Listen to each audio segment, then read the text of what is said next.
Today we're going to start our study of Ruth, and we're doing chapters 1 and 2 today. And this story is just an amazing study. I have learned so much, and I hope that it is a blessing to you. And most Bible scholars believe that the story of Ruth took time during the time of Judge Ehud, which is found in Judges 3:12 through 30. The family is living in the promised land, and specifically we're told Bethlehem, Judah. And why is it Bethlehem, Judah? Is because there are two Bethlehems in Israel at that time, and they're specifying which one their family is living in. And Bethlehem means house of bread. And it was known that way because it had large fields of grain, including barley and wheat. And there were a couple harvests that would happen every year.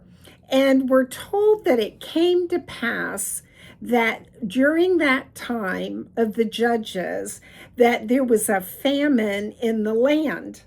And so the family decides to sojourn in the country of Moab, him, his wife, and his two children. And we're told their names. The husband is called Elimelech, and that translates to God is King. And the Bible gives us the names of the whole family. His wife, Naomi, my pleasant one.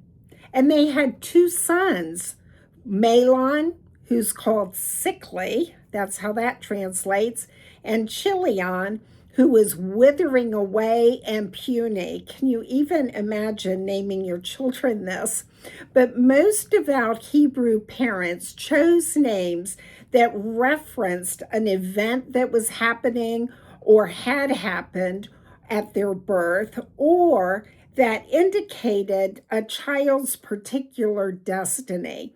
So here we have Elimelech, God is King, taking his wife, my pleasant one, and Chilion and sickly and Mahlon puny, withering away out of the house of bread, Bethlehem, to Moab. Now, I'm not going to really go into much about Moab because it is a sordid tale of how they got started, but I will say that they were placed under a 10-generation curse because they did not give bread to the Israelites, nor did they allow them water when they came out of captivity in Egypt. And not only that, they hired Balaam to curse the people of Israel. And as a result of that, God cursed them for 10 generations.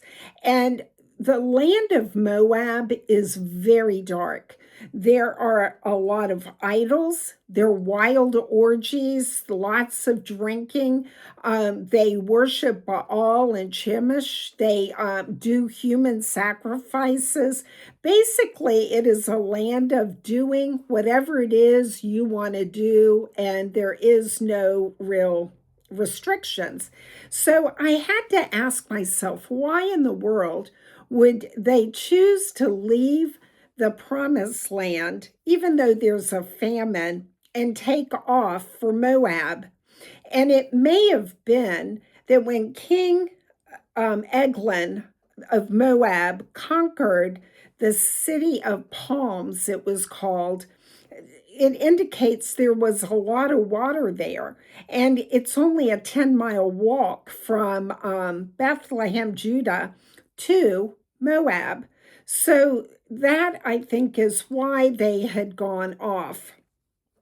And the reality is that the second verse tells us they continued there. So what turned out to be initially, we're just going to go there for a short trip, turned into we're going to stay there. And what they should have done, because the Bible talks about when there is famine in the land, it is usually got to do with sin. So instead of doing self-evaluation, instead of working with the people around them to find out, as through prayer and fasting, why God had brought the famine, they decide we're just going to go out in the world and wait it out. And the reality is they became very comfortable there. And isn't that the way sin is?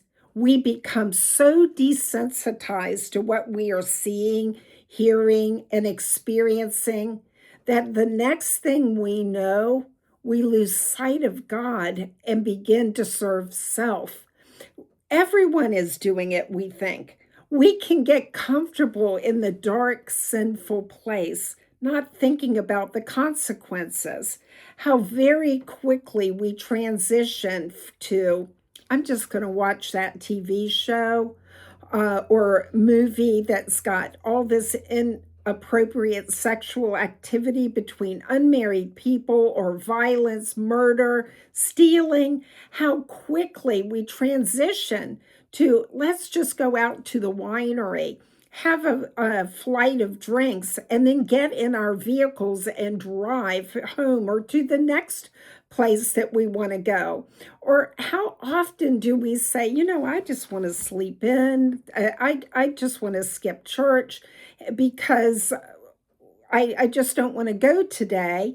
And the next thing we know, we have drifted so far away that we find ourselves not going to church at all, or not going to Wednesday Bible studies, not going to prayer meetings, because we have veered off track.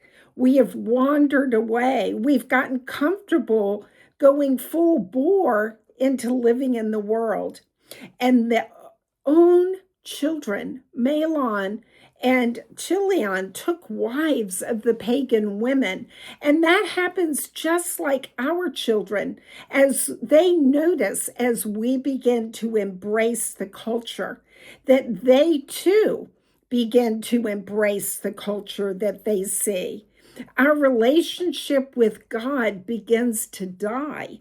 And in this case, with Lot's wife, Elimelech, her husband, God is king, Chilion and Malon, sickly and withering away, all literally died while they were there in Moab.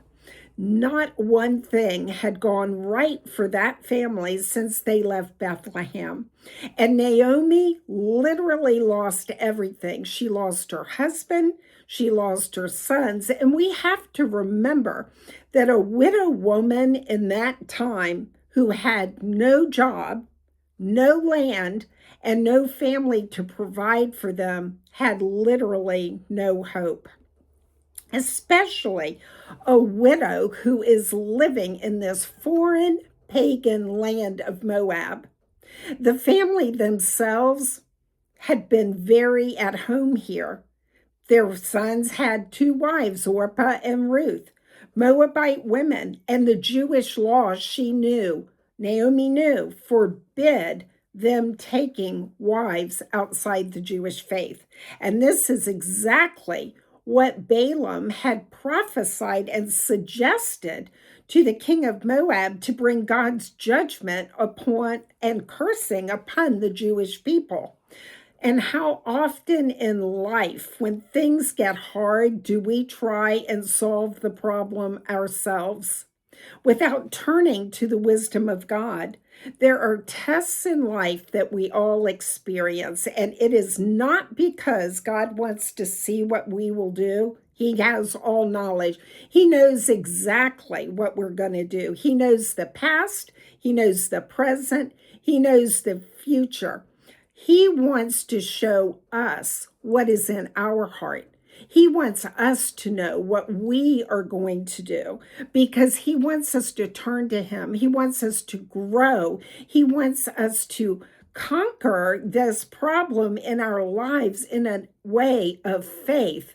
And I'm sure that when Elimelech and Naomi thought, logically that they were doing the best thing for their children and their family, going from famine to a place where there was water, crops, and fun. Frankly, if you like to do sin, it is fun for a season. And the reality is, running from your problem is never the answer. Self-analysis, truly seeking God and asking Him to search our heart, and us really evaluating ourselves to see that if there is any sin in us that has brought this famine or difficulty in life into us.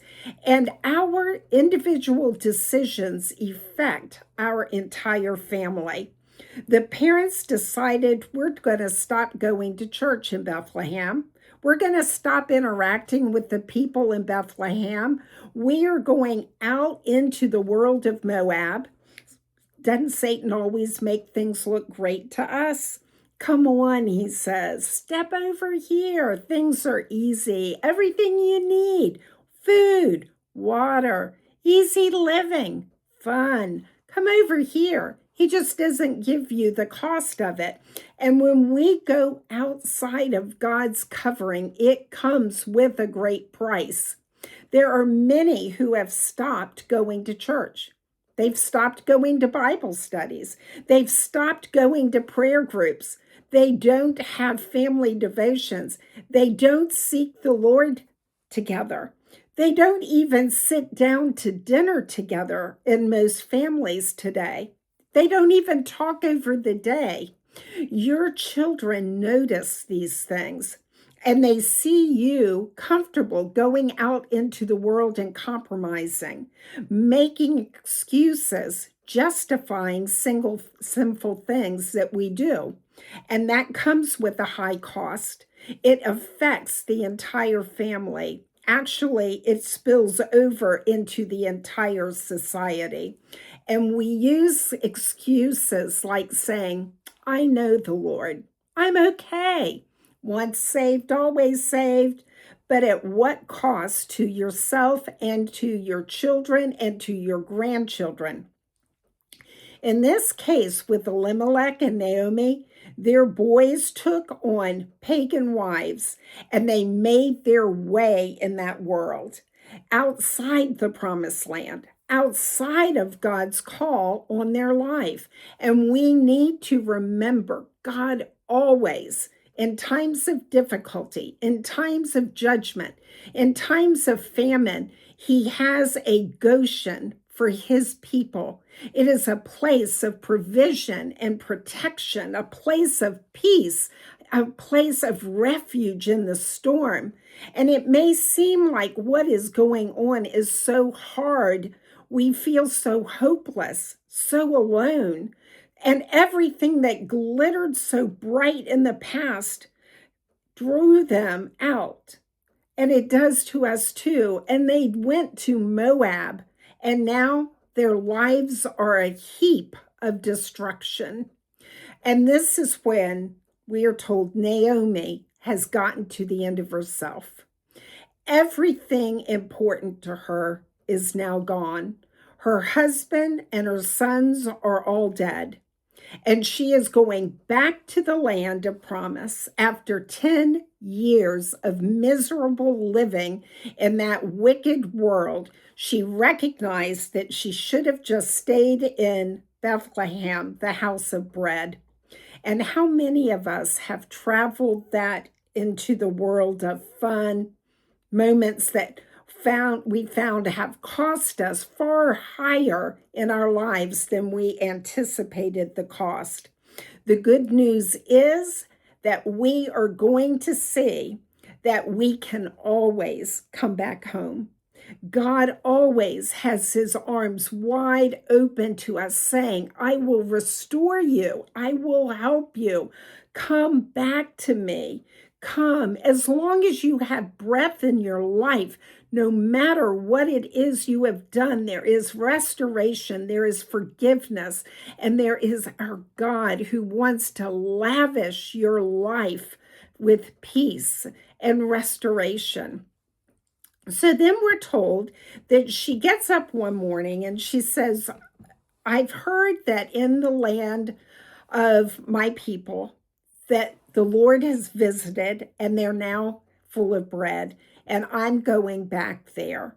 I'm going back to where I belong. I am tired of my compromising life. I am tired of the world. It has brought me no lasting joy, only suffering, and I am putting everything into my job only to find out that it is replaceable with AI. Or what now we say, I'm coming to my senses. And there is a fellowship that happens of suffering. And that is bound these three women together. Misery loves company. And we are great at having pity parties.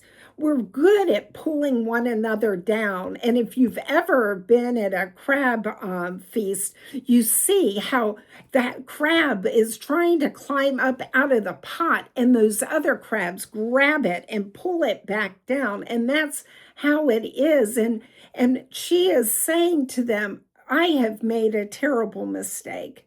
I am going home. I'm going home just like we should. And her two daughters say, we'll go with you. And they start to go.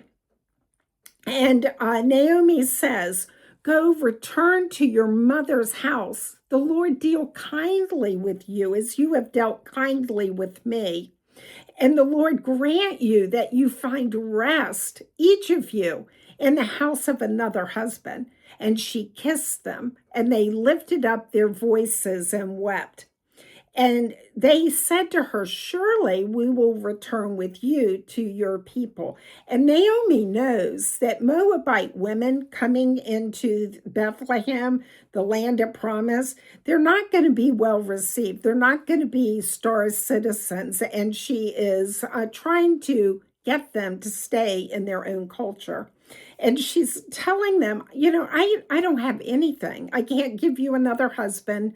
I don't have land. I don't have anything. Go back. And they lifted up their voice in verse 14 and wept again. And Orpah kissed Naomi, but Ruth clave to her. And I was thinking about that. Are you a kisser or do you cleave? Do you come to church for a Holy Ghost high, for the moment of raising your hands and praising God? Do you sing and have conversations with the church family so that you can tick that box and just go home, watch TV, yell at your family, your children, focus on games and entertainment, watch porn, play video games like you do the rest of the week? Is it that quick kiss on the cheek of God to check that box that you attended the church service, that you went to Sunday school? But the real question, do you cleave? Do you cleave? That's what Ruth did. You abide with God. You hold unto him. The definition of abide is to accept and act in accordance with a rule, a decision, a recommendation. So are you keeping the ordinances and the commandments of God as best you can? Are you spending quality time with God every day? Are you reading the Bible? Are you having times of devotion with your family? God is concerned with how you walk. Orpah kisses and returns, but Ruth cleaves. I want to be a cleaver. And Ruth said, please don't force me to leave. I will go where you go. I will live where you live. Your people will be my people. Your God will be my God. Where you die, I will die. I will be buried where you are buried. The Lord do that to me and more, if anything but death part you and me. And Ruth at that moment had convinced Naomi she isn't going back. She has seen something that she wants more of. She understands there is more to the God of Naomi than all the gods and the wild living that was happening out in the Moab area. So right now we see Orpah. She's gone. She's doing her own thing. We have to let some people go in our lives. If they want to go out in the world, there are times that we have to say, okay, I will let you go. And we just send them on their way. We cannot cling to a past relationship if they do not want to walk with God. We can pray for them to turn. We can be there for them like the prodigal father was to his son when they get their fill of the world and come back. But we cannot force them. And Ruth sees that Naomi has more than what the world offers. And she says, I want your God. I want to be with you in the land of promise. So they go back to Bethlehem, and it says that when they came into town, the city was all moved, and they said, is this Naomi? She must have aged a lot out in the world of Moab. They barely recognized her. Worldly living comes with a high cost. It does affect you physically. There is a hardness, a sadness, a consequence that leaves scars on us both physically, emotionally. And she says to them, don't call me Naomi, call me Mara, for the Almighty has dealt very bitterly with me. I went out full, and the Lord has brought me back empty again. Why call me Naomi, seeing that the Lord has testified against me and the Almighty God has afflicted me? It's interesting that 10 years later, when she comes back, she recognizes that she actually was full when she went out. So often we are concerned about what we don't have, that we can't figure out that what we do have is so blessed and so good. We get caught up in the moment of our lack of our need and forget all our benefits. And she's now recognizing after 10 years, I had everything. I had a home. I lived in the promised land. I had a husband. I had 2 children. I had everything I needed, she says. I went out full and I've come home empty. And sometimes we feel that God is judging us, when in reality, we're just overwhelmed with the bad decisions that we've made and the consequences of what we've brought on ourselves. God is actually up to something good. And when we believe that, God can turn those things meant for evil in our lives into our good. When we recognize that God is doing a work in Naomi, and he would do a work in you. He's not just doing it for her. He is not a respecter of people. He wants to do a good work in you too. She just doesn't see it yet, and we're going to find out what happens. So Naomi and Ruth begin living together in Bethlehem. And it is the time of the barley harvest, we're told. So Naomi has forgotten that she's got a kinsman, actually, of her husband's, that is a man of great wealth that lives in that town. And his name is Boaz.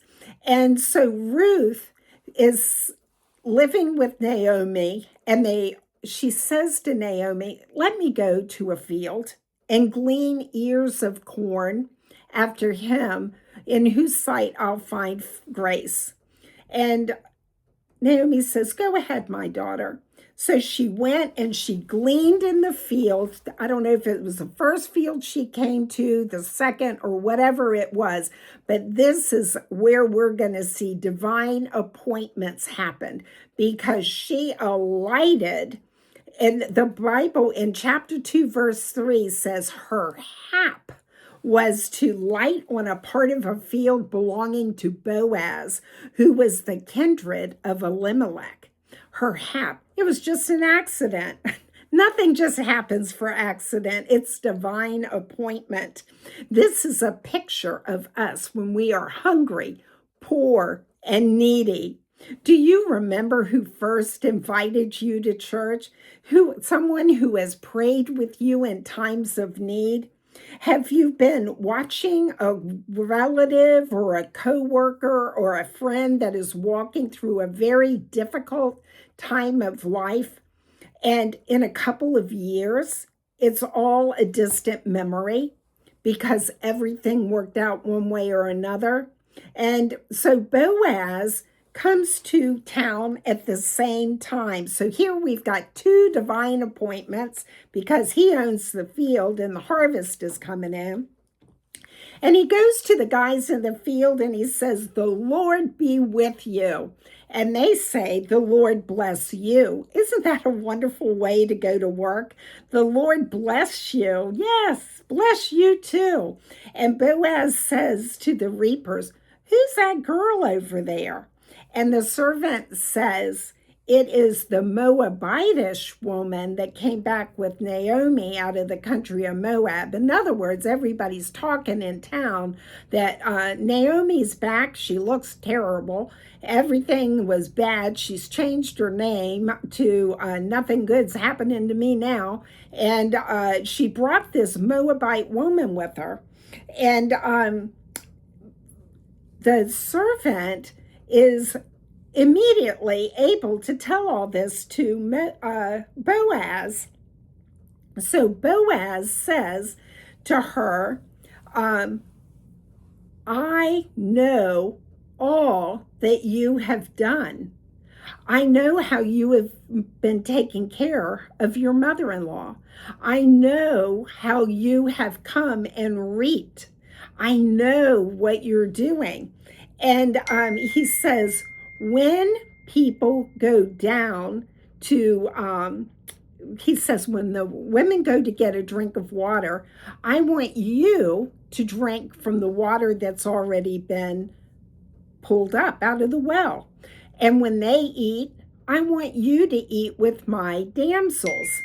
And I don't want you to glean in another field from here, but abide here, fast by my maidens. In other words, he's saying, don't go anywhere else, my child. Stay right here in the field with my reapers and my women. You stay with the girls, not with the boys. And she fell on her face in verse 10 and says, "Why have I found grace in your eyes that you should take knowledge of me, a stranger?" And he says, "It has been fully shown to me all that you have done to your mother-in-law since the death of your husband, and how you have left your father and your mother and the land of your birth and your people, and have come to a people that you don't know." So picture us starting out in faith, coming to church, socializing with other Christians. Our walk leaving the world is learning to cleave to God, learning about the things of God.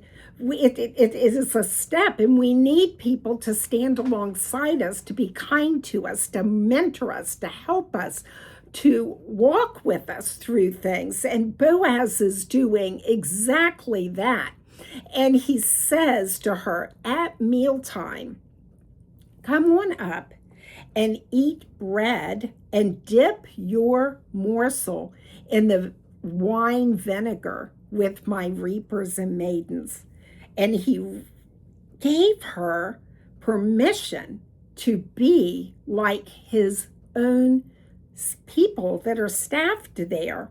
So when she got up to go back to work, Boaz commands his young men, and he says to them, You let her glean even among the sheaves and reproach her not, because the law was that the corners of the field were to be left so that the poor could glean there. And what Boaz is saying is that even if she goes out further than where she's supposed to be, don't stop her. And he also says to them, drop some handfuls of grain on the ground for her and leave them, that she can pick them up, and rebuke her not.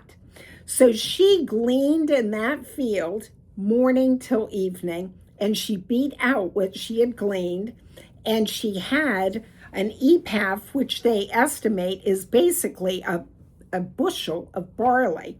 And she takes it into the city to her mother-in-law and shows her mother-in-law what she has gleaned that day. And her mother-in-law is expecting like some small amount to feed 2 people.